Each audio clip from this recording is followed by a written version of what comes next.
गांधार के राजा थे राजा सुबल और उनके पुत्र थे शकुनी, जो कि छल कपट प्रपंच और अधर्म में माहिर थे। इतने सारे पाप और अधर्म करने के बाद भी गांधार नरेश शकुनी को कैसे प्राप्त हुआ था स्वर्ग लोक? सबके मन में ये सवाल जरूर उठता होगा। चलो जानते हैं इसके पीछे छिपे कारण की बारे में। नमस्कार दोस्तों, आपको रीटोल्ड स्टोरी पे स्वागत है। अगर आप हमारे चैनल पे नए हो तो चैनल को सब्सक्राइब कर देना और वीडियो को लाइक भी कर देना। गांधार राज सुबल के 100 पुत्र थे और एक पुत्री थी। सबसे छोटे पुत्र का नाम था शकुनी और पुत्री के नाम थी गांधारी। एक बार एक मुनि ऋषि ने राजा सुबल को बताए कि उनके पुत्री गांधारी के कुंडली में कुछ दोष है कि जिनके साथ गांधारी का विवाह होगा वो व्यक्ति का मृत्यु हो जाएगा। ये बात को सुनकर राजा सुबल ने चिंतित हो गए। ये समस्या से निकलने के लिए राजा सुबल ने अपनी पुत्री गांधारी के विवाह एक बकरे के साथ करवा दिया और बाद में वो बकरे को मार डाला। इसके बाद गांधारी का कुंडली में जो दोष था वो वहीं पे खत्म हो गया। इसके बाद राजकुमारी गांधारी के शादी के लिए विवाह के लिए धृतराष्ट्र का रिश्ता आया, लेकिन शकुनी ने साफ साफ मना कर दिया कि धृतराष्ट्र जन्म से नेत्रहीन है, तो इसीलिए एक नेत्रहीन व्यक्ति एक अंधा व्यक्ति के साथ वो अपने बहन का शादी कदाचित नहीं कर पाएगा। लेकिन अंत में गांधारी के विवाह धृतराष्ट्र से होने को कौन टाल सकता है। शादी के बाद ना जाने कहीं से ये बात धृतराष्ट्र को पता चल गया कि गांधारी के कुंडली में कुछ दोष था और इसलिए गांधारी का शादी से पहले धृतराष्ट्र से विवाह हो चुका था। ये बात को जानकर धृतराष्ट्र ने क्रोधित हो गए और ये अपमान के लिए प्रतिशोध लेने के लिए वो गांधार के संपूर्ण राज परिवार को बंदी बना लिया और बंदी गृह में डाल दिया। खाने में केवल सभी परिवार को एक मुट्ठी अनाज दे रहे थे। इतने सारे लोग के लिए एक मुट्ठी अनाज पर्याप्त नहीं थे, इसीलिए एक मुट्ठी अनाज को खाकर इतने सारे लोग कैसे जीवित रह पाएंगे। इसीलिए राजा सुबल ने ये तय किया कि वो एक मुट्ठी अनाज केवल एक व्यक्ति को देंगे जो कि जीवित रहकर ये अपमान का प्रतिशोध ले पाएगा धृतराष्ट्र से।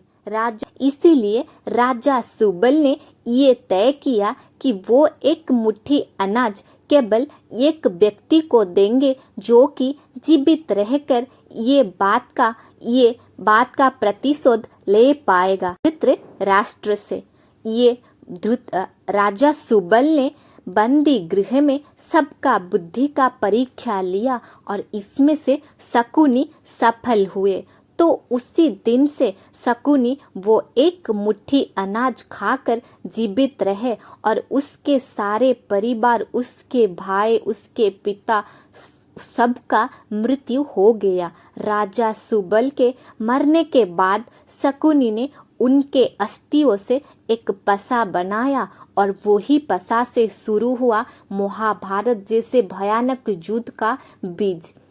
शकुनी ने अपने आंखों के सामने उसके सभी परिवार को मरते देखकर धृतराष्ट्र के प्रति प्रतिशोध का आग में जल रहा था।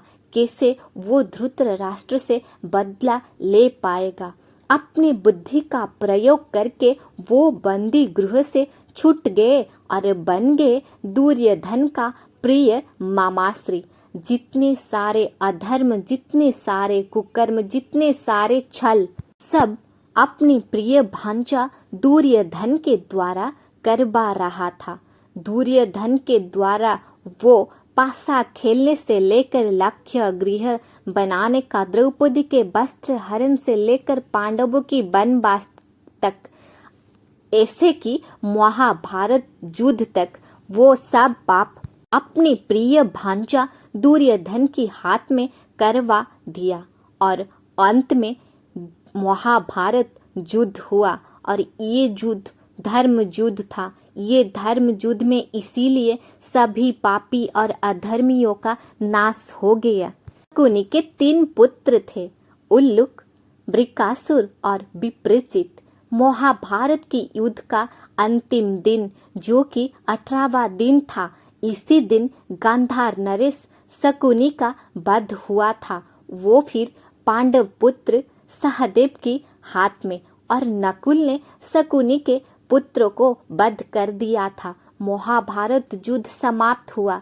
गांधारी के सारे पुत्र मर गए। संपूर्ण कौरव वंश ध्वंस हो गया। लेकिन सभी घटना का खलनायक थे मामा शकुनि। वो चाहते थे तो ये युद्ध को होने से टाल सकते थे, लेकिन उनके मन में प्रतिशोध का आग जलता था। इसीलिए शकुनि ने इतने बुरे कर्म किया कि वो अपने बहन गांधारी की संपूर्ण वंश को नाश कर दिया। फिर भी इतने अधर्म, पाप, प्रपंच, छल कूट करने के बाद शकुनि ने मरने के बाद भी स्वर्गलोक प्राप्त किया, क्योंकि शकुनि ने ये सारे बुरे कर्म अपने परिवार के प्रति हुए अन्याय के लिए कर रहे थे, प्रतिशोध लेने के लिए कर रहे थे। और एक बात ये है कि श्री कृष्ण ने युद्ध प्रारंभ होने से पहले अर्जुन को ये बात बोले थे कि ये धर्म युद्ध है। इसी युद्ध में जो वीर गति को प्राप्त करेंगे अथवा जिनका मृत्यु हो जाएगा, वो फिर श्री कृष्ण की महयुद्ध में तो वो स्वर्गलोक प्राप्त करेंगे। शकुनि एक छल कुटिल और प्रपंची होने के बाद भी, वो उसके मरने के बाद भी उनको स्वर्ग प्राप्त हुआ था। इतने अधर्म के लिए उसका तो मृत्यु हुआ और सारा कौरव वंश भी ध्वंस हो गया। ये तो था कहानी गांधार नरेश शकुनि के। आपको हमारी कहानी कैसी लगी कमेंट करके जरूर बताना। चलो फिर मिलते हैं कुछ नई कहानी के साथ। तब तक धर्म की जय हो।